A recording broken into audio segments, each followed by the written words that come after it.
welcome to the season 2 of Winning Bid, the ultimate auction show brought to you by Aero Nero. The lovely bottles on your table are brought to you by Aero Nero. And our travel partner Thomas Cook, they're taking you to Europe 2026 collection.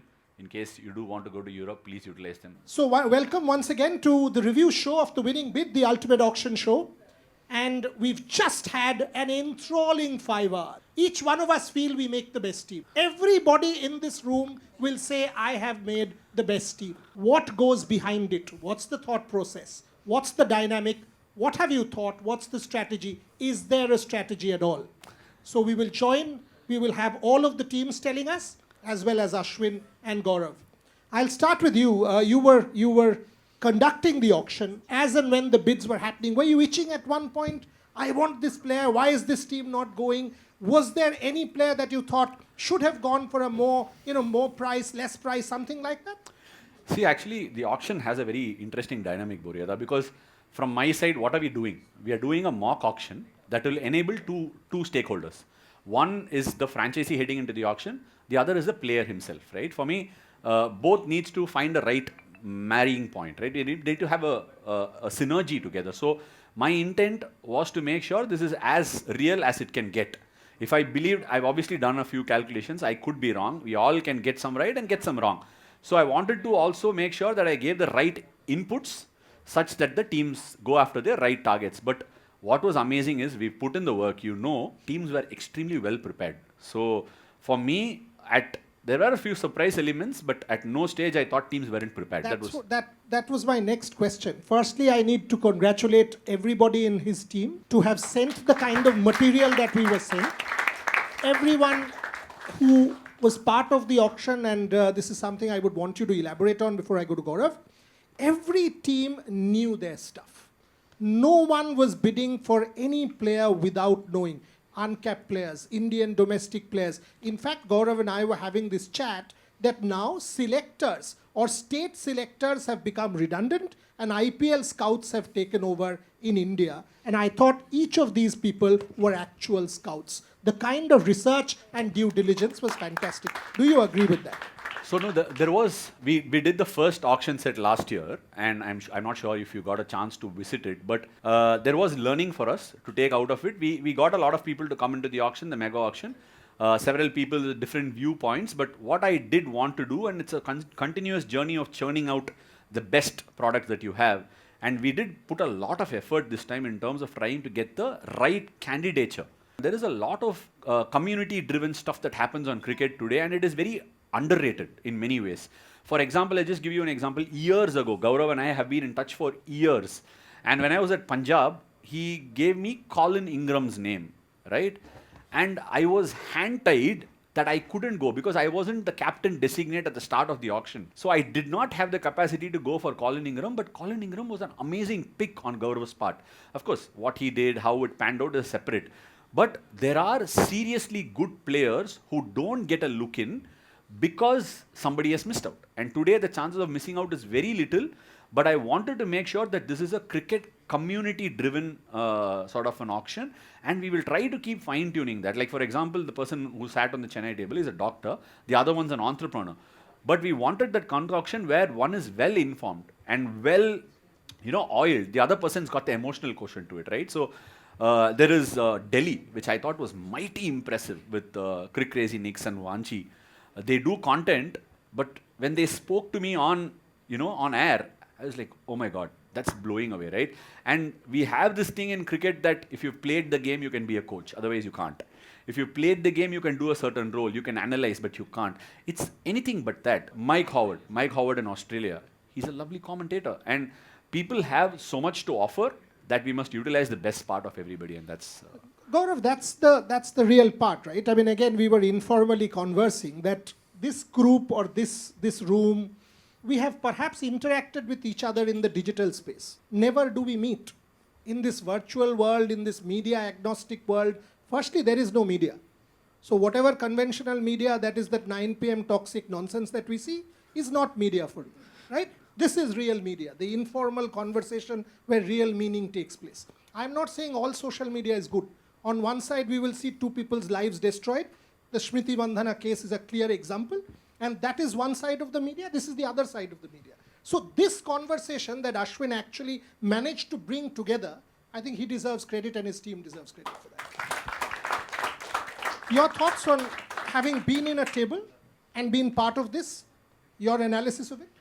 First of all, thanks a lot, Ashwin, for having me here. I think it's a surreal experience, this whole auction. Today morning, one of his team members sent me the bail photo. I was shocked. I immediately showed it to my mom, and I was like, can you imagine that he's taken so much effort? You can take a piece of paper and do it, you know, but the attention to detail, I think that was like shocking. Like I was like, I sent it to a couple of cricket nerd friends of mine and said, look, this is like outstanding. I think the passion he brings to cricket is very evident. Not that people don't know about it, but I think it was mind-boggling to see that they had taken attention to detail. And like he says, it was as real as it's possible. It's very easy to get a bunch of people, make it fun, and you know, not be very serious. I think he has his target audience, like he said, like the fans as well as the teams. And again, for me, it's a different experience. Definitely, it was fun, and I was preparing for this anyway. Like whether I was here or not, I like to be on top of auctions. I've been following auctions for ages. I think it's a very underrated part of the IPL. I think it's most watched. A lot of people clamor for no auctions and they want drafts, but I think the auction gets more interest than anything else, even some of the matches. I think the lead up, that first 2 hours of auction is amazing. Every year it throws up something. It's so exciting, and you see everybody interested. So I think it's a great concept, and I'm sure all of them would have enjoyed it. It felt so real here. And like you said, I think everybody's come so prepared. And just to continue from what Ash said some time back about unknown players, I think remember when Hardik Pandya was picked and Bumrah was picked, like nobody spoke about them before. But today, every single player, the videos on social media, the player gets hyped up. Maybe it may not be like not all players will get picked or all players will go and perform. But the fact is, knowledge is available to everybody. And trust me, having been on the other side, this all plays a role. There is a lot of influence of what fans want, media wants. At somewhere, it does reach the subconscious mind of a lot of people. And I think the more accurate we get, like say for example, like today Karthik Sharma was sold for a decent price. If he actually gets a decent price, a lot of people have indicated, and everybody feels good. So again, thanks to Ash for having me, and amazing effort to put this together. 100%. And yesterday night, I think it was 1 a.m. when Sudarshan sent us those bails. I think 4 a.m. 4 a.m. or 2, something like that, because I was leaving for the airport. And I see this video landing up in my WhatsApp. So I'm like, are these guys not sleeping? So that's the kind of attention to detail. So while you're talking about Ashwin, there is a world beyond Ashwin. So clap for them, please.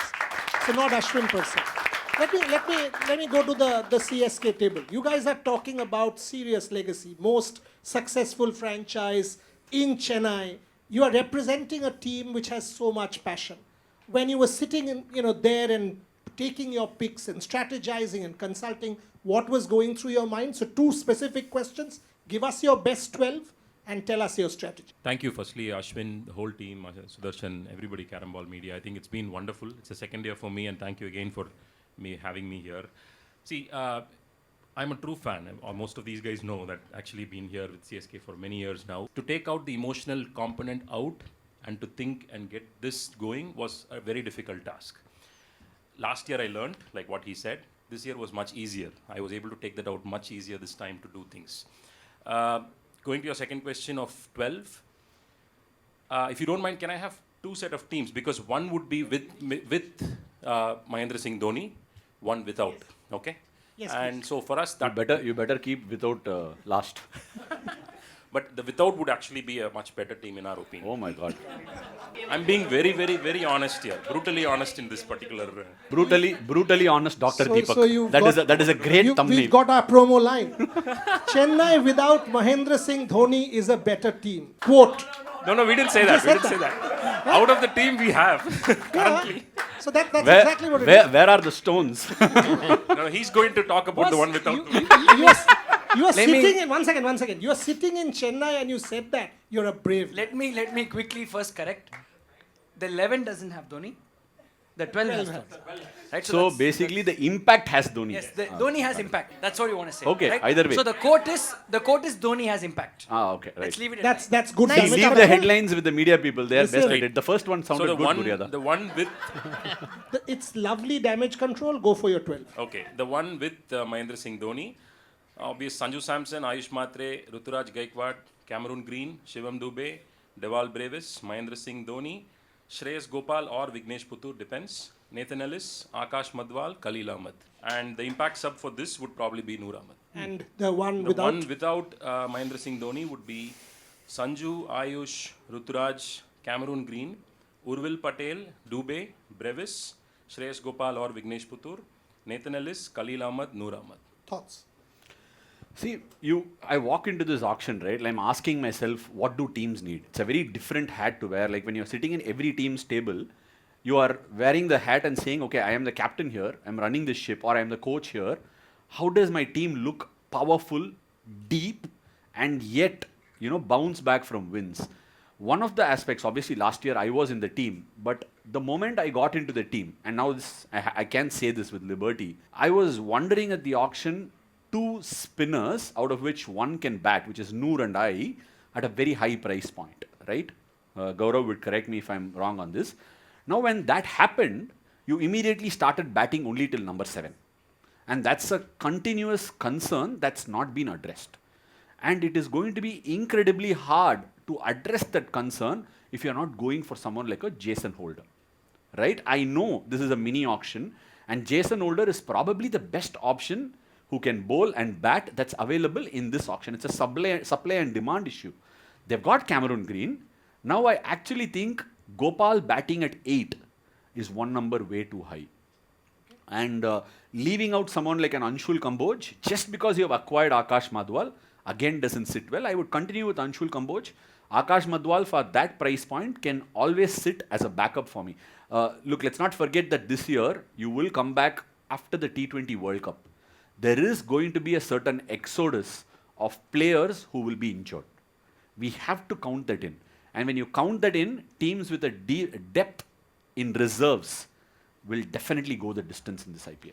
Your thoughts on Chennai? And, you should have changed your Kolkata shirt, but that's okay. Thoughts on Chennai independently and rate the team for me.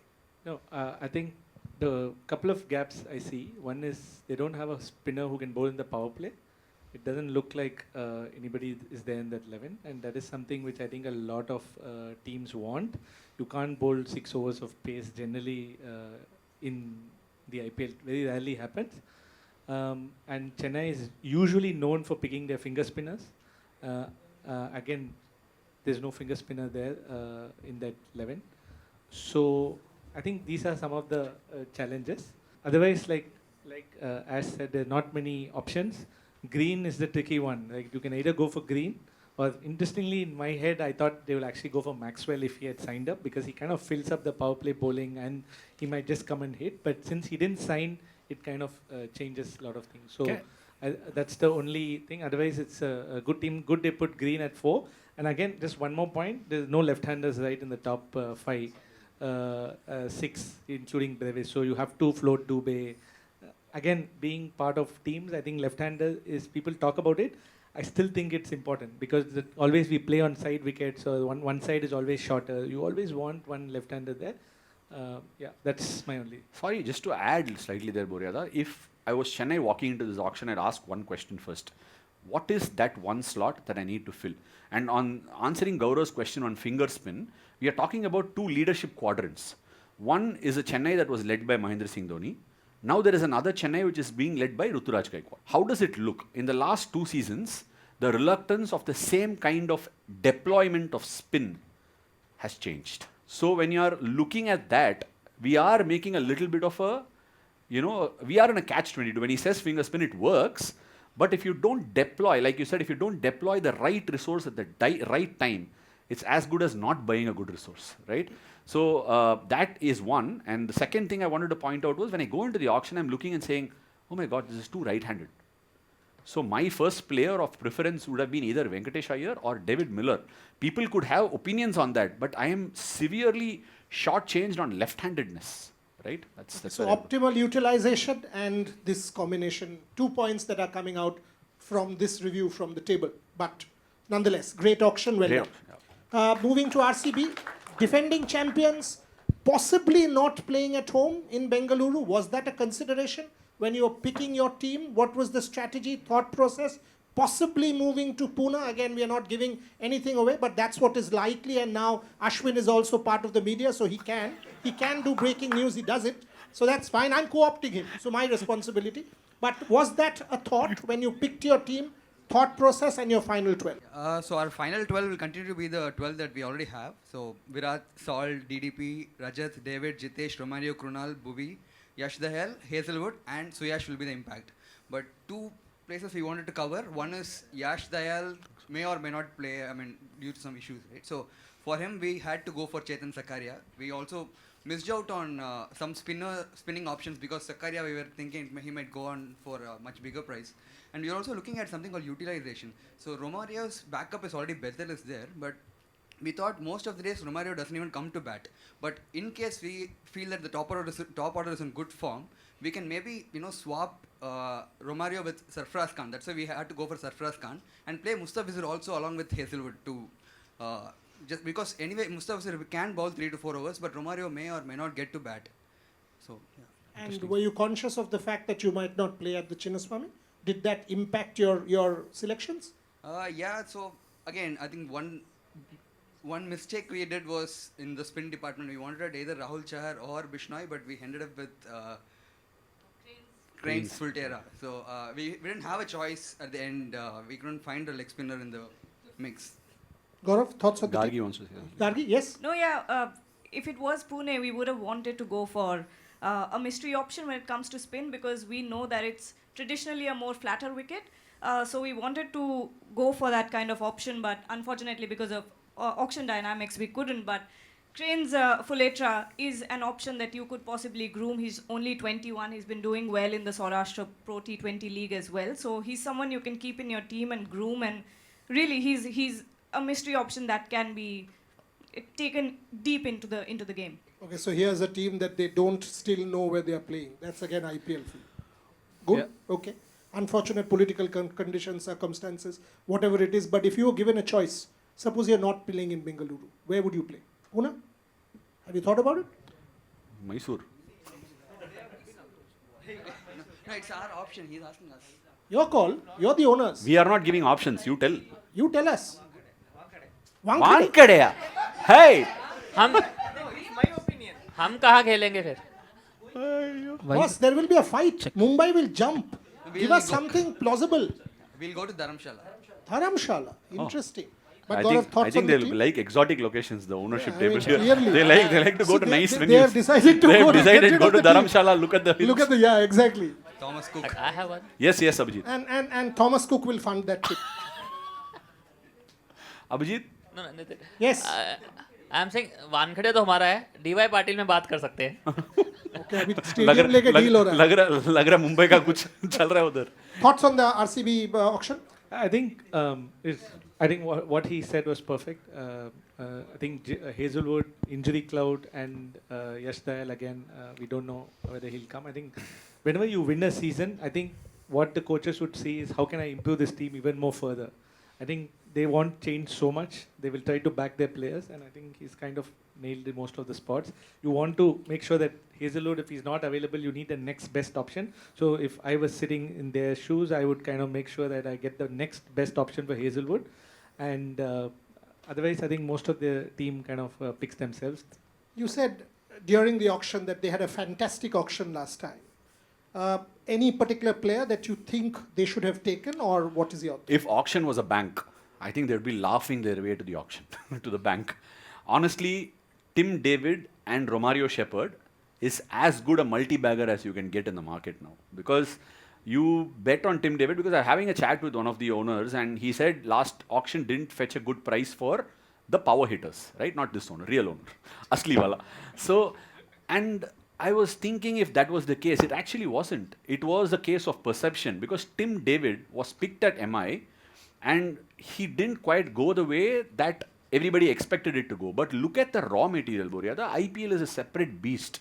To come into the IPL and just take it away by storm is just not possible for a foreign cricketer. And in the Western world, the kind of pressure that's inflicted in the IPL is not the same. Let's take, for example, Devol Brevis. Mumbai identified him. What did they identify? Power, bat speed, solid base building, strong unit. They picked but the curve wasn't quite there for them to optimize that resource. Now, Chennai, when they picked, did they look at the bandwidth? No, it was just right time, right place. And it worked out perfectly for them. Likewise, Tim David, in perception, had dipped as a power hitter. And 1 year later, what do you attribute this to? You attribute it to pure luck, one, and also their scouting in terms of data. What does Tim David have going for him? He's a truck of a man, first. Second, long levers. You're going to find that future of T20 cricket is where people with long levers are going to attract a lot of bidding. And that cannot be competed, competed around with too many demographics in the world. And Tim David is one such player. Romario Shepherd, raw, but look at the switch he's made over the last 12 months. And RCB is going to say, boss, I've got two players, out of which one is a fast bowling all-rounder. He clocks 140, and when he hits it, it crosses MG Road comfortably in Bangalore. So what am I even talking about? I've got power. I've got a power hitter who's a bowler who bowls 140, and now you're switching to Pune. Chinnaswamy is an upgrade. I mean, Pune is an upgrade to what Chinnaswamy is. In many ways, it swings around, high in altitude. If there is a marriage made in heaven, and that's it. And you're talking about Bhuvneshwar Kumar, who swings the ball. Hazelwood ka replacement, I think one area where they can really look at is probably going for Matthew Ford. Bowls big in-swingers, complements Bhuvneshwar Kumar up top, and can give you a good new ball. Suyash Sharma has grown leaps and bounds. So have the two power hitters. I don't think there is much to really... Yeah, so clearly the RCB strength, the core remains the same. From our table, the thought is you've got a great team. So well done on the auction. Hopefully you'll have a great season. Let's come to Gujarat. 3 seasons, 4 seasons, perhaps the one team among the new ones that was successful in creating a brand, superb performances, multiple times, final, winning a title, creating a fan base. Even when the law against gaming came through, it was the first team that managed a sponsor. So that tells you the brand is robust. When you all came into the auction with that kind of a background, what was the thought process? Give us your 12. Are you happy with your buys? Before we give our 12, the one disclaimer is, look, there are a few things from last year, even though we made it and we've had a great team, we didn't have to do much this time. That's a big challenge, only looking at a few spots. But the fact that our top order really delivered and they were so impactful and they had to, it kind of made the middle order a little bit underexposed. So that was one concentration point for us. Second was a few concerns. How is Rashid Khan going to be with his back? How is Kagiso going to be? Again, unclear. So we wanted to pad up the bowling as well. So keeping that in mind, you have Sai, Shubman, Joss obviously picked themselves. We went for Shai Hope as a backup. We want Glenn Phillips at number 4, which GT has not been doing. They've been oscillating between Washington, Shahrukh. That's been a little confused. Glenn at 4, Shahrukh comes at 5. He plays better at 5. 6 is Washi. He's proven that he can play at any position. Rashid Khan, Kagiso Rabada, again backups for him. Fazal. Tanzim is a great talent. Lower order firepower with the bowling as well. So he's another backup. Siraj, Prasidh Krishna, Sai Kishore with an impact player option of Bevan or Ashok. That's a well thought out team. Your thoughts? I think they've always been good at the auction. Firstly, big credits and props to Ashish Nehra and Vikram Solanki, who do a fabulous job at the auction. And I think not so much the personnel. Sometimes we overstate or understate just the team, right? It's about how you get the best out of the players. Like what are the best roles someone can function in? For example, the biggest Achilles heel that I see from GT, they qualified last year. But if they do not maximize Washington Sundar and Glenn Phillips, like she said, they could well be falling on the radar of not qualifying. Because Sai Sudarshan, had a fabulous season. Let's not forget, people are going to scout him, right? He's had fabulous seasons and people are going to come finding out what they want to look for, what they want to search for. Shubman Gill, I think he'll have a fabulous season once again. All ironed out. Joss Butler, after the T20 World Cup, how he's going to position himself. They've got Shai Hope. Very well done on that. Their bowling is gone. And I don't think Rashid Khan is going to continue having ordinary seasons. I think he will make a comeback, the champion that he is.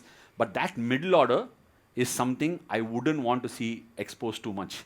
The advantage they have is that they play in Ahmedabad, which is probably the best batting wicket in the country at this point of time. True nature of the surface really helps their top order, but I don't want to see their middle order walking in before 10 or 11 overs. And I was very surprised to see Sherfan Rutherford go out. That is one player that they could have held on to. But like they say, like what RCB did, Mumbai have got Sherfin Rutherford, and Sherfin Rutherford was scoring single-digit scores until the trade.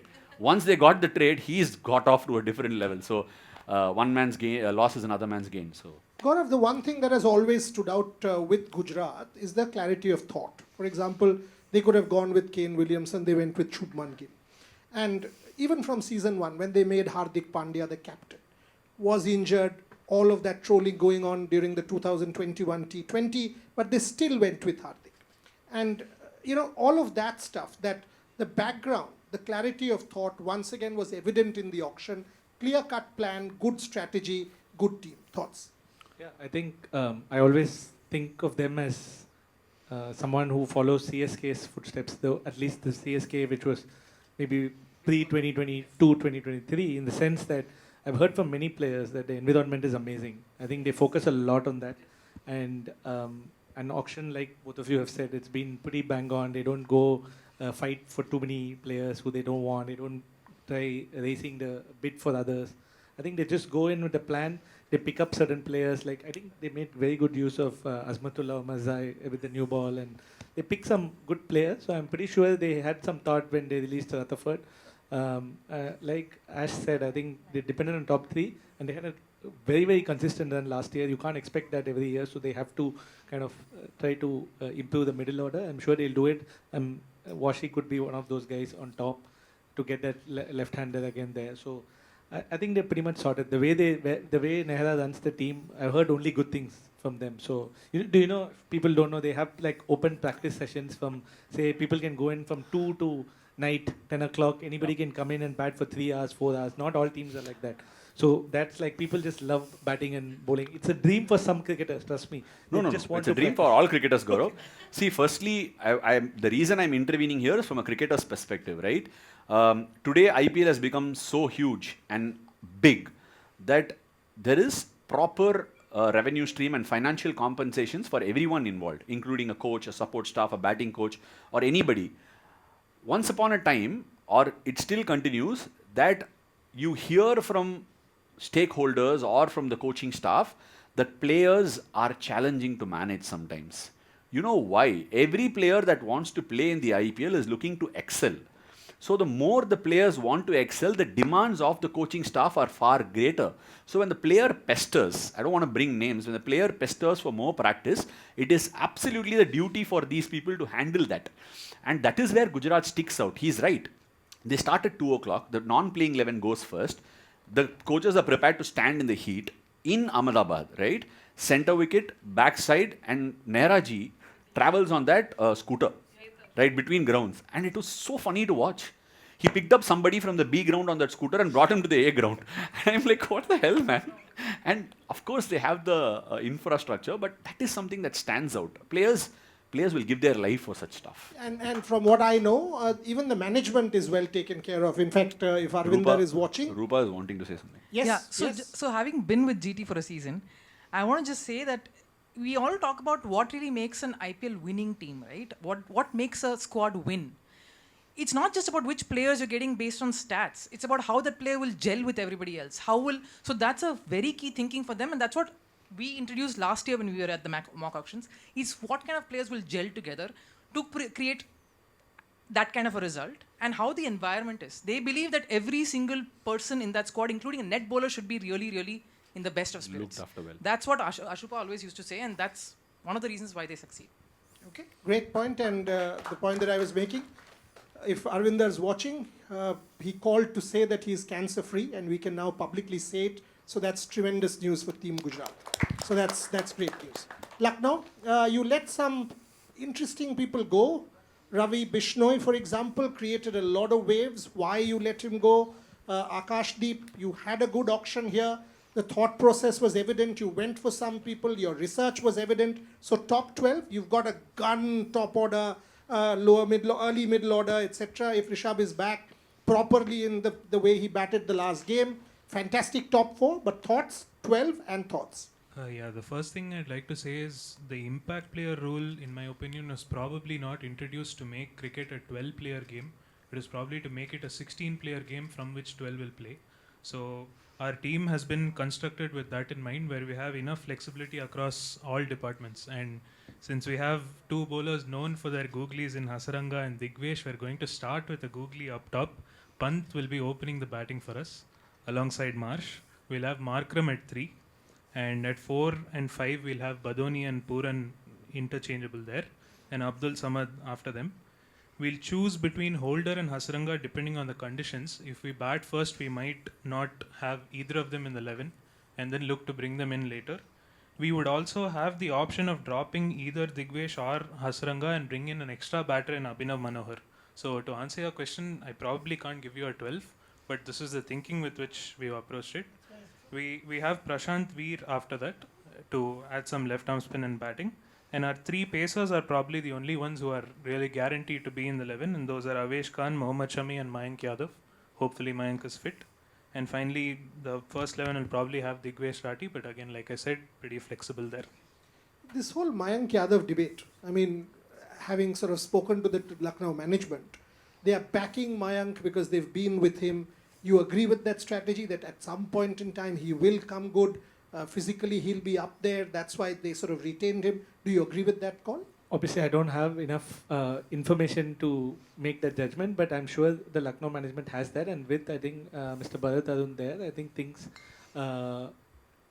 maybe they might have more clarity on that. So if they know that he's going to start, from whatever little I know, I think he's going to start bowling in Jan, Feb type. So I think he'll be ready. If he is ready, that kind of commodity is very rare in the IPL. We saw that with what he did in that one season he played properly. But if he's not, I think they'll try one more year. It's worth giving that a shot. And I think they have to take enough backups for that, which I'm sure they'll plan. I like the way he described the auction, the 16. That is excellent thinking. That shows you how deep they've gone into it. But also, so comment on that, and also Bharat Arun and Mohammad Shami coming together. See, firstly, before I head, see, Mohammad Shami's trade from Hyderabad to Lucknow is almost smelling Bharat Arun all along, right? It's just fragrance of Bharat Arun written all over it. I can see exactly how Paji would have gone in and said, get Shami, he's got the skill, I will manage him. It looks like it. You have the inside info. Whether that's the truth, I wouldn't know. I haven't spoken to Arun. It's not a leak. So that's first. You are implying I will do the leak, I will not. No, you don't have to. You don't have to, but it because Bharat Arun has the working relationship with Shami over the years to know exactly how to deal with him. I believe certainly Shami is probably one of the most skilled fast bowlers that India have put on the park, right? When Gujarat was able to extract what they did from Shami, previously when Punjab was able to extract similar traits, previously before that Delhi couldn't extract it. Alright, so now Hyderabad couldn't. Whether Lucknow can or cannot, time will answer along with Arun Paji's intervention. The second thing that I loved about what Sai Krishna said is how he's going to not stick with Marsh and he's going to open with Rishabh Pant. Right? Is that right? Have I got it right? Now, sorry. Markram is one drop. Markram is 3, Marsh and Rishabh at the Marsh top. and Rishabh. Sorry, Marsh and Rishabh, right? Okay. So he's not going with the Marsh and Markram proven commodity, and I love Rishabh at the top. I'll tell you why. When Rishabh got picked in the T20 World Cup, there is a huge debate on where he would bat. And the best place Rahul got him to bat, Rahul Bhai got him to bat, was at 3 inside the power play. I think if Rishabh gets off in the power play, he's a different beast. But if you look at the data and also what is seen in front, Rishabh can be controlled through the middle with lines outside off stump, which for I don't understand how he's still not mastered it. The ability he's got, I am still thinking, oh my God, how is this possible for a bowling unit to control Rishabh Pant? He allows them to control, and the fact that he is opening, it's going to open him up and he can just play the shots he wants. Inside the power play, he gets off to a start, he's a different commodity. From what I know, again, this is not putting it out, from based on conversations which happened, I think what he said with Rishabh Pant at the top of the order is exactly the way Lucknow will go about it. So that's what I know. I just have a question for you. By doing that, you're actually not allowing Markram to succeed at his best spot, which when Markram and Marsh have done really good stuff last year, surprisingly, which a lot of people didn't expect, but they had amazing seasons and they went at good tempo as well. So my question to you is, how is that fair on someone like Markram? Sure. fairness is a question that Markram can definitely ask. Okay, when Markram can bat opening the order for South Africa and make 100 and slip to number 4 for the cost of the team, I'm sure you can step aside in any team to be able to do that. Point number 1. Point number 2 is Markram. I'm asking myself this question, sitting there in a decision-making table. Will Markram firing on all cylinders win me the IPL, or Rishabh Pant firing on all cylinders win me the IPL?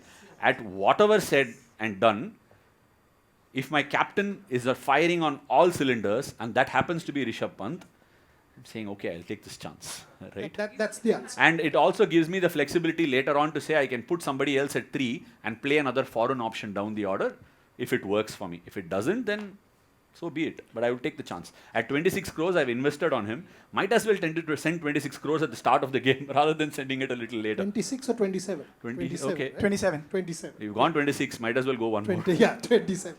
Okay, so Gaurav and I were there with Saurav for KKR. I'll leave you to explain because yesterday when you sent me 22 documents, by the way, this man is mad. So certified mad. By the way, the team that told me we will not buy headlines catching players and we will buy IPL winning players is this team. And that's why they stopped for Cameron Green at 21 crores. Correct. So that was the 17th Excel sheet that was sent to me at maybe 1 o'clock in the morning. You actually managed to get every player that we discussed. So in that sense, you got what you wanted. Your 12, you can read it out if you've got the computer in front, and Gaurav, you can explain the thoughts. Playing 11 goes like we have Johnny Best in the top and opening with Venkatesh Iyer. Then we have Ajinkya Rahane, Ankush Raghuvanshi, Rinku Singh, Lam Livingston, Ramandeep Singh, Harshit Rana, Sunil Narayan. Sunil Narayan will be a floater, obviously. Then Varun Chakravarti, Baba Arora, and Matt Henry as an impact. So obviously, in an ideal case, I've left Russell and we've left Venki. You want to try to get them back. Russell obviously opted out. So, and the number of options for that number 7 slot were not many. As you said, Jason Holder was one option, but he's more of a bowling all-rounder. But we wanted more of a batting all-rounder there. I felt that was needed. And the options were only few. People, and Livingston does play for the other franchise also. So that also helps now, kind of building. It's not like we didn't want Green. We did bid till what 20.5 or whatever. The realistic point of view of Green going at 21 crores to Chennai, what are your thoughts? So I don't think that will happen. That's just my personal opinion. I think they are better off with someone like Venki at the top. But having said that, somebody Chennai? has Chennai. yeah. Okay. So instead of Green, but somebody has to keep pushing the price. There are few teams which have money to push Green's It was price. you guys only. Yeah, I know. But we would have taken Green also. It's not like we didn't have a team with Green. We did have a team. I would have preferred Green at the top order. If he's playing for KKR, he has to open. Because we have a bunch of Indian very good middle order players and I don't want to upset that. Green at 6 or 7 doesn't make the cut for me. So I would wanted Green as an opener and then I would have pivoted in a different direction. So we had a budget. The risky approach, Ash, for going for like 25, 26 with a player like Green is, he's playing so much of cricket. This Ashes Test followed by T20 World Cup.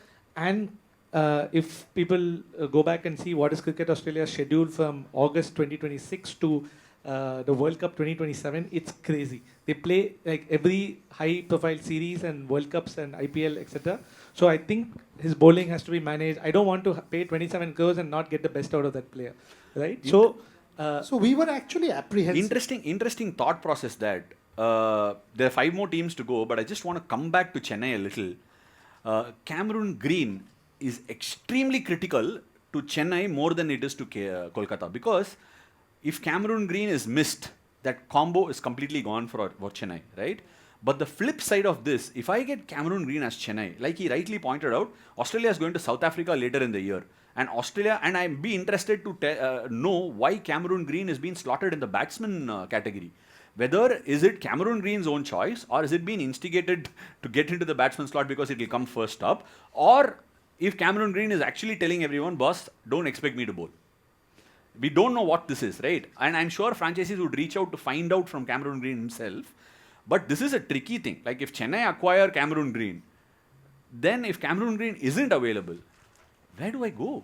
And our thought was if Cricket Australia pull the plug or he gets injured, should we break our bank and go 26-27 or should we hold back at 20? That's when we decided, okay, we'll hold back at 20, we'll go for Livingston and Venkatesh Iyer and we are good. So that was our thought process. Like I told you, now I have a Livingston plus. How I look at it is I put them into buckets. I don't see them as individual players. So what can I get for 41 crores, right? Can I get 3, 4, 5 players and winning, right? So that's what I look. If he is definitely Green is a generational talent, no doubt about it. My skepticism comes from only whether he'll be fully available to give me maximum output for that 2 months. You know, the one question before I move to Team 6 is, I think the problem for Kolkata has been, or the franchise has been the topsy-turvy relationship with the Eden Gardens management. They don't get the wicket of their choice. The headlines are made a bit, maybe the Kolkata Knight Riders management, in this case Team Kolkata versus the curator. Is that something you think they need to diplomatically solve? See, look, this will head in a direction that's quite tricky to address, right? Like, I've been a captain at Punjab Kings, okay? These conversations are always open with your curators. It begs down and boils back to the relationship that you have with them. And Daljit Paji was the curator, and I used to have a lot of conversations with him. In fact, I remember one conversation against SRH. They had Rashid Khan at that point of time. I had Chris Gale. I said, I want a wicket where 300 is made. I want Gale to fire off. And I did get it. But if I had to slow down the pitch against a certain opposition, that was always going to be a bit tricky. I couldn't get that done, right? And those are intricate things that a certain curator has. And now the IPL has control of how the pitches are being prepared to a large extent. So to be able to, that relationship is very critical to be able to get you what you want. You have a team with Sunil Narayan and Varun Chakravarti, and you're having a pitch where 260 is being chased down. It's not ideal if I'm a home franchise. At the same time, I would love to see franchisees having the liberty to be able to tweak the pitches in a subtle fashion. The beauty of home and away matches get lost if you do not have that little bit of a say. And I think the sameness augurs well for the IPL as a product, but the sameness also dissipates a bit of interest in you owning your home turf. So I'll put this on record. Gargi and I were there before the Kolkata test match, and we interviewed Shujonda, and he said, I want India to get the home advantage. And we smiled at each other and said, why not Kolkata? So we actually put that as a headline, and he turned back and said, don't make that. In Bangla, he said, Ota headline Kurishna. Don't make that. Ota headline Kurishna. Kurishna. So don't make that the headline. Anyway, yes. And just to be critical on the team we picked, I just wanted to say that ideally one thing I would have missed in hindsight is I think we overpaid a little bit for Matt Henry.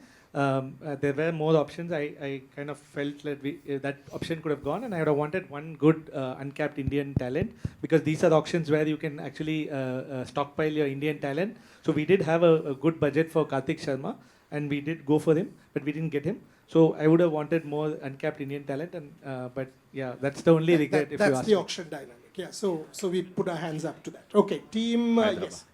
Question? Yes, please.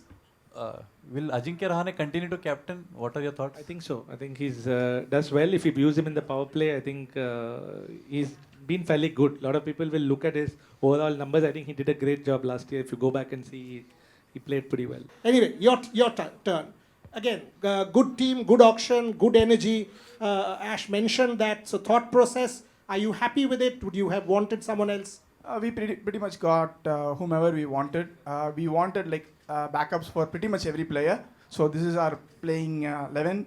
Travis Head and Abhishek Sharma, the most destructive duo in cricket going around. Ishan Kishan, Nitish Kumar Reddy, Henrik Lassen, Aniket Verma, Harsh Dubey, Cummins, Harshal Patel, Nokia, Bishnoi. This is our playing 11. And just like he said, we have 5 very good options as impact player. Smaran Ravichandran, Karthik Sharma, Shivam Shukla, Sushant Mishra, Zishan Ansari. So whomever we want, whatever variety we want, depending upon the condition, we could bring them in. And in terms of like, for Travis Head, we have Jake Fraser McGurk, a destructive Aussie opener. For Abhishek Sharma, we had Tushar Aheja, again left-hander domestic Indian opener. For Ishan Kishan, wicketkeeper, Jharkhand, Karthik Sharma, Rajasthan wicketkeeper. For Klaas and Mendes, I wouldn't say that's a like for like, but yeah. So Aniket, we have Smaran. For Harsh Dubey, we couldn't get. Shivam Shukla is of different variety. For Cummins, we already have Kars, Harshal Patel, Sushant Mishra, Nokia, Malinga, and Bishnoi, Zishan Ansari. So fantastic. Elaborate. Absolutely. Thoughts? Look, I think Hyderabad has stayed very true to what sort of cricket they've played, right? They haven't invested heavily on their bowling. They let go. I was quite surprised. I thought they would let go of Shami into the auction and try to buy him back. I'm sure Vidyut will have a say on that. But giving away Shami, in my view, is a bit of a... It's okay. It's debatable. But for me, the biggest concern for Hyderabad going into this edition of the IPL is Pat Cummins. How fit is Pat Cummins going to turn up? Because he's taken his time. He's feeling himself back into the ashes now. And he will come, I'm sure, play the T20 World Cup. If in case he isn't available, what are the options? They'll probably go towards Braden Carson, make Travis Head the captain, which I'm assuming. But as it stands, they want to dominate their home turf. And that is one batting lineup I'd be worried about, Boria. And Abhishek Sharma just keeps peeling off runs. The other day, I just turned on the SMAT score and I saw 9 ball 34. There is binary in the balls column, and there Bengal is always 40 or 30 on the runs Bengal column. was a 32 ball 100. I mean, he God. smashed Bengal the other day. So that is a feared batting lineup, and I would like to see how they utilize Klaasen and how Klaasen comes out of the small slump that he's had. Who better than Gaurav? So I was about to say I'm going to leave this outside off stump. But, No, but you can. No. When in doubt, say good things. No, actually, had a very intriguing conversation with Gaurav about Ravi Bishnoi, about his take, why maybe they wouldn't go for Ravi Bishnoi, which made a lot of sense actually, but knowing their team strength and everything. But I got a little bit of thinking, being a spinner, you're a spinner, so I honestly feel how many ever runs you get, you need people to pick up wickets in the middle overs, and that, you can also go for, say, 11, 12 runs an over, but if you can pick up those wickets in the middle overs. And Zishan Ansari is very good. I saw a lot of him in the UP League. He was very, very good. He's played 1 year. So I think Ravi Bishnoi coming at that position will also give him that cushion. Ravi Bishnoi, he didn't have a great year, but he has quality. He has a lot of experience. He's been the #1 spinner in world cricket in T20 also. Let's not forget that. So I thought Ravi Bishnoi, we had the purse to pick a player like that. Our batting was taken care of. Just want to, and trying to be in Sunrisers' mindset about the brand of cricket they play. Somebody like a Jake Fraser McCulloch will enjoy batting in Uppal, the kind of, shots he plays, that kind of pitch. So, and I think they've had a good retention, so it made life a lot easier for us. Interestingly, 1 second, I just want to say, interestingly, Sunrisers built a template, Boria. I found that when I played for RR against them, that they knew their conditions, and every fast bowler, Natarajan, Cummins, whoever be it, if they bowl a Yorker, the next ball will be a slower bouncer. If they bowled a slower bouncer, the next one will be a wide line ball. So they knew we just cannot bowl 2 balls back to back on the bounce. And now wicket taking is a very interesting prophecy, right? And a lot of modern day, there's a lot of cricket, like I said, it's a congregation of cricket community. People talk about wicket taking in T20 cricket. And I hear Murli Karthik talk about this a lot on air. Wicket taking, I'm still contemplating about how teams are not trying to put together a bowling unit that's selfless. Right? If you have a group of selfless bowlers who are constantly looking, of course you need somebody to set the template with the new ball, swing, spin, mystery, whatever. Beyond that, if you have a bowling unit that's selflessly looking at batsmen's weakness and denying them a boundary, will eventually pan out in wicket taking. Right? And that is still quite hard for people to construct. And that's where I think Hyderabad could be a venue where they need to go that direction. And Ravi Bishnoi is surely a great pick. But just to give you an example, we played there. Chahal was a wicket-taking machine for RR. When he went there, he went for 70 runs, chasing wickets. Sometimes it doesn't work. You should have the ability to say, it's not my day. Let me not go for a 50 or a 60 here. Let me shut it down at 43. Ash, also thanks to Gaurav for picking Smaran and Harsh Dubey as the injury replacements. That really made jobs a lot easier. And we told that offline also to him. I think even they picked Sushant Mishra. I think he was part of SRH when he got injured. I think that's a good pick. He's a left-arm fast bowler. Like Ash said, defensive is the way to go, especially in Hyderabad. Ideally, you want a wicket-taking spinner. What Vidyut said is absolutely correct, but it's very hard. Most of the wickets you get are getting caught in the boundary. It's very hard to create wickets or set up a batsman. It's literally, you don't have that much time in T20. So. But otherwise they have the right... Okay. I went through some Hawkeye data of what happens at Hyderabad. The bounce, right? The bounce and the comfort of the pace is literally telling you, here I am the ball, I'm coming to the middle of the bat, just swing through it. You can ask Gaurav, and there are pitches on the square where it just bounces and just sits onto the middle of the bat. and you swing through it, if you're a Klaasen or an Abhishek Sharma, it travels miles. It's one ground which is also on that slope where it becomes incredibly hard for you to jump and catch the ball also. It just keeps traveling. Height on the ball and you're done. And there is a couple of pitches where I spoke to Gaurav last season. Those pitches are 165 pitches. And those are the pitches sometimes they got in trying to get 250 and got bowled out. So I think those are some interesting facets of the game that will unfold at that venue this year. Okay, so here's what we are doing. We are doing a review of the winning bid, our ultimate auction show, brought to you by Aero Nero and Thomas Cook. Moving on, Delhi. Your thoughts? Again, the research was evident, the due diligence, everything was evident. Ashwin spoke about it at the start of this show. You're 12, and are you happy? As for Delhi, very, very happy. Someone who may not be an ardent Delhi fan, but someone who's a very passionate cricket follower, I feel it's very important to look at them very objectively. And it's also a good time to learn more things about the game. So my only first thought of was too much about KL Rahul, and he needs to be freed. Too much about Stubbs, he needs to be freed. Because last year in the orange cap, he had 500 plus runs. The next best was Abhishek Porel, 300. Everybody else was in that bracket. In the bowling section, they were all fine. They had 4 people taking 10 plus wickets. So which meant the bowling was holding itself up, but the batting was too far reliant on KL Rahul. So how do you free up KL Rahul? By having him do a job that he likes, start in the power play, bat at 3. We'll give you options up and down, and then you can just play your natural game. So the intent was to get a high intent opener, and we managed to do that. We got a backup for it as well. And the first plan was to get Jason Holder, and I pushed myself in terms of the budget that I decided. And it's very interesting, I wrote 13 to 15 as the marker for 4 players I wanted, and I ended up getting them in 14.5. So to me, it doesn't matter how it goes. To me, how I felt and how we felt as a group, I think it was very, very happy. And yeah, I'll name the 12 that we have made, so you can have a talk about it. So of course, we'll open with Tim Seifert and Abhishek Porel. The plan is to get Tim Seifert to bat freely and Abhishek Porel to just go after the bowling, which means KL Rahul, Nitish Rana and Tristan Stubbs. And I'll take a moment and pause, because should credit Delhi for maintaining an excellent Indian core. It's a very difficult job in this league to have an Indian core. Whenever MI have done well, whenever CSK have done well, they've had a strong Indian core who knows their job inside out. So well done to the management, because that is what made it easier.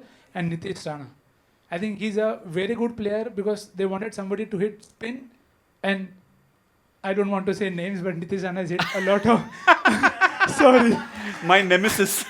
Sorry, but so Stubbs at 5, which means now everybody is free to bat where they want. You have Aksar at 6, Ashutosh at 7, Viparaj at 8, fair batting depth with Stark at 9. Now Stark has just got a 70, so the batting form should reflect.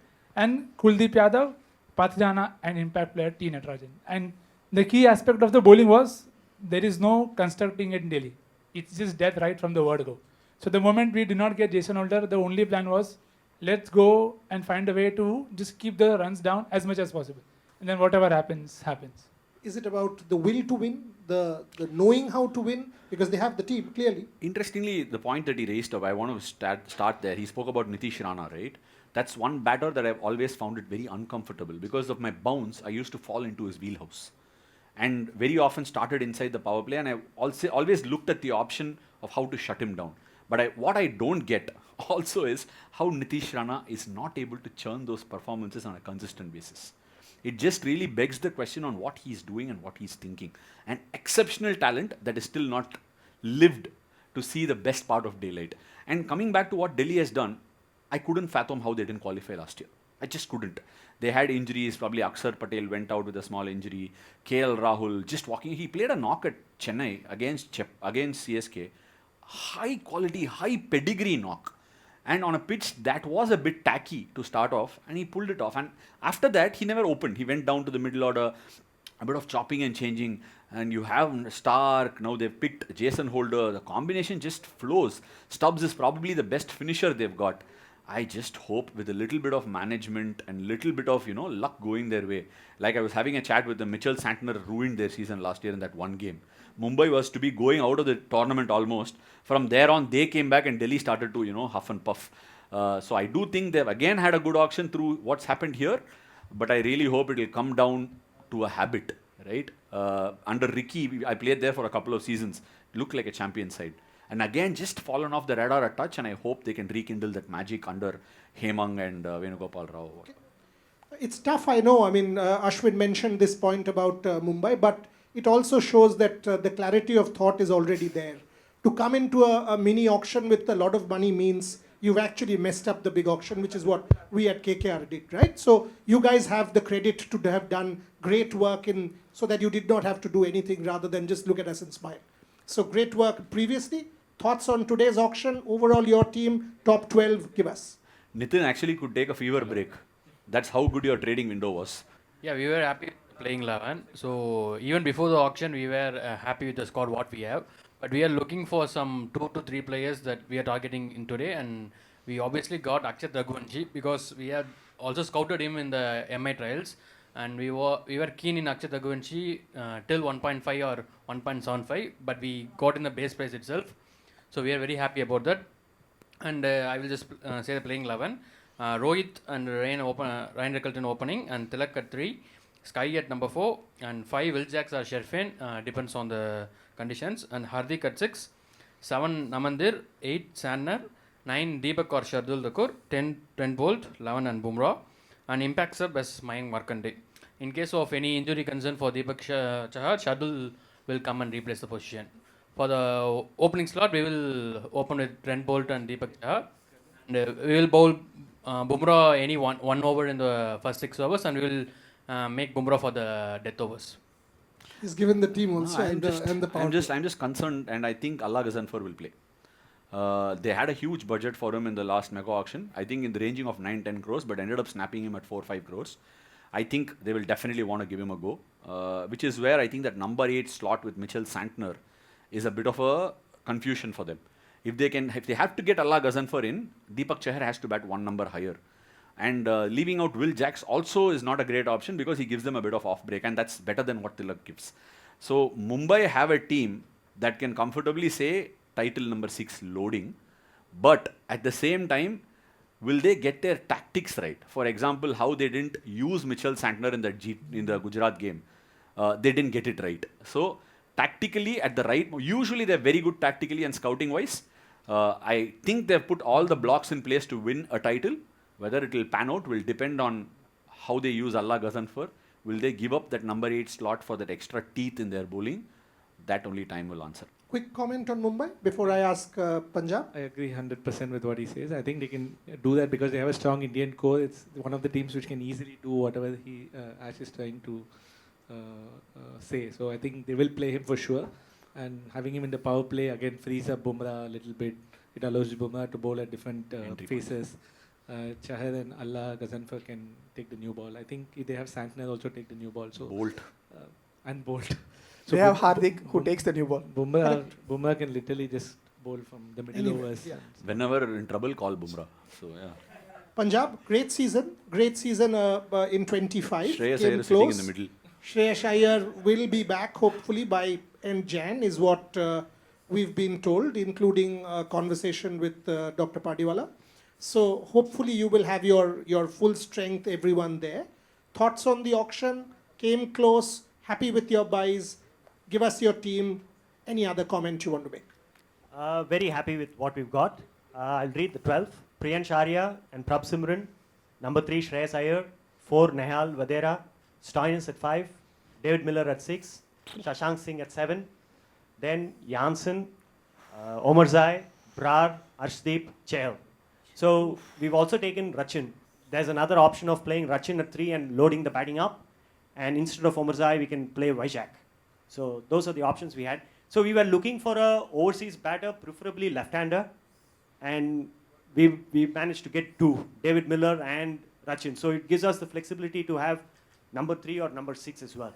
One team which has many players who are much improved compared to a year earlier. That's another upgrade on RCB. They've gone one notch better. And let's talk a little bit about Marco Janssen, right? You talk about player scouting, right time at the right place, upgrading the graph, and that's a serious pick. We all know Marco Janssen's very tall, left armer, swings the ball, hits the deck, can give you a variety, but that batting has gone one notch higher. His bat swing, he walks in anywhere. He wants to swing at that ball from ball one. Last year we played a game and they were in trouble. Noor was bowling. The first ball he stepped out and tonked him for a 6. So obviously the landscape of T20 game and the way people approach the game has changed. But that is a serious upgrade. Omar Zai, serious bat speed, serious. I am still thinking why Omar Zai is not yet found that sweet spot with the bat. He can swing the ball, give you overs with the new ball. He can tonk the ball. It's just about identifying that sweet spot. And I have seen Ricky and James Hopes, who is the bowling coach there, get the best out of their bowlers and the upgradation of certain players. Now that's a team that was quite unfortunate. It was written in destiny that RCB had to win the title last year. Otherwise, that's a team that is setting up for some glorious days. The only thing I would have not liked to see was Josh Inglis going away. I would have said, you don't come for the season also, it's enough, boss. I'll take you for the 3rd season, and kept him with me. That's something I don't agree, because they built an unbelievably good side that can, I know how it works. If you don't win, then immediately you're up in arms. You keep that side together for 5 years, titles are coming. So clearly a great auction and already a great team. So hopefully you're here in 2026. Rajasthan, again, a team that has done well. Great team, good players. The thought process was evident. Multiple bids, strong bids. Thoughts on your 12? Anything else you want to comment on? Talking about Rajasthan Royals, we were struggling in 2 departments last season. One was, of course, finishing games. 9 of 6 in the final over, to be precise. 9 of 6 twice and 18 of 12 once. So that was one department. Another one was, of course, the twin overseas spinner strategy didn't work. So we've got Jadeja, who can hit 10 of the last 2 deliveries. It's a good one. And handles our spin department as well. We've got Donovan Ferreira, who's been in exceptional form, can finish games for us. So majority of the work was done with the trade itself. So our squad was pretty much settled. We just had one gap of an Indian wrist spinner. And we were here just to shop for an Indian wrist spinner and some quality backups. Last year, Rajasthan Royals had only 6 overseas, and they were clearly struggling with the backups as well. We picked a squad of 25 along with 8 overseas. Today, we've got Rahul Chahar, even though our first target was Ravi Bishnoi, but because Rahul Chahar came earlier and SRH I was expecting will go all out, and they had 22 CR at that point, so I thought it would be better to pick Rahul Chahar earlier. So I got Rahul Chahar, which I believe is still a steal at 3.25. Karan Sharma at the base price. Another spinner, Shubham Rana, who I feel I overpaid, but that's completely demand and supply. Sunny Sandhu, I believe you're also a big fan, although still 118, 120 in speed, but rare skill set that he brings.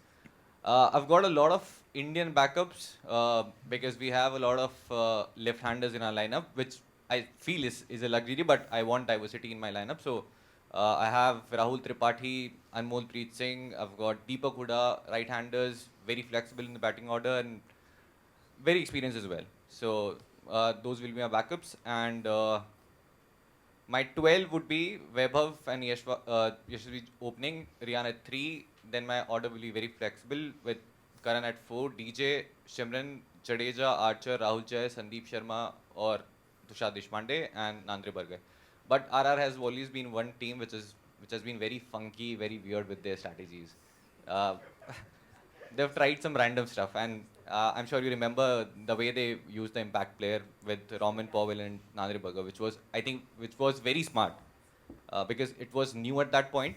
They had in the first inning they had both Roman Powell and Nandre Burger in the substitute list, and they were using Roman Powell's batting only when it was required, and they were using Nandre Burger as the impact play in the second innings.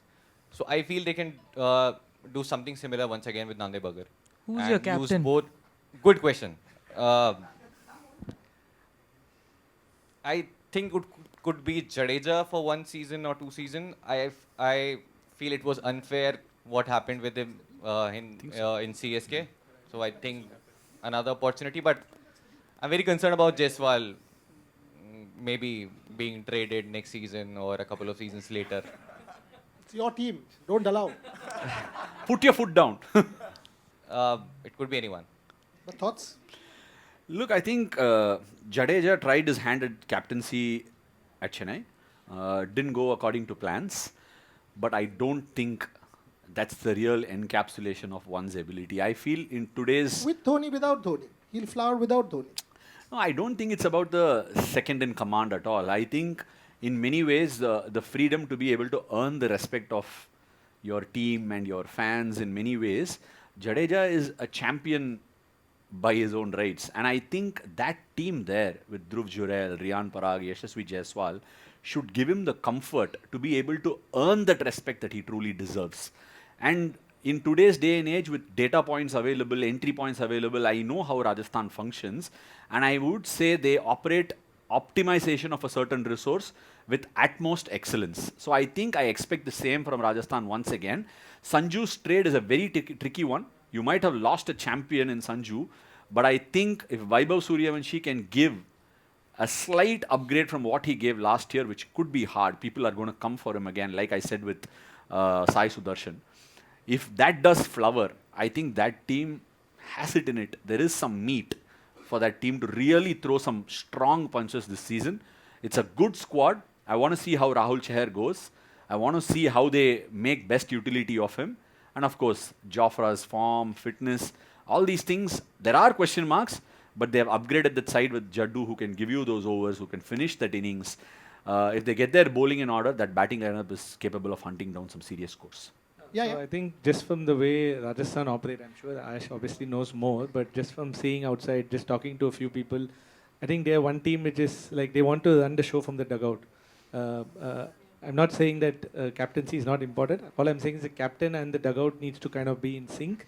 They use a lot of data for a lot of things, like Ash said. So maybe I feel like whether Jaddu is the right person, I don't know. You might be a better judge, but I think they might go with someone young, like something what RCB did, so that they allow a lot of control from the dugout. See, the receptiveness of captains going forward will be very critical, and I think Jaddu is very receptive. Yeah, I think Jadeja for at least this season, but we'll see.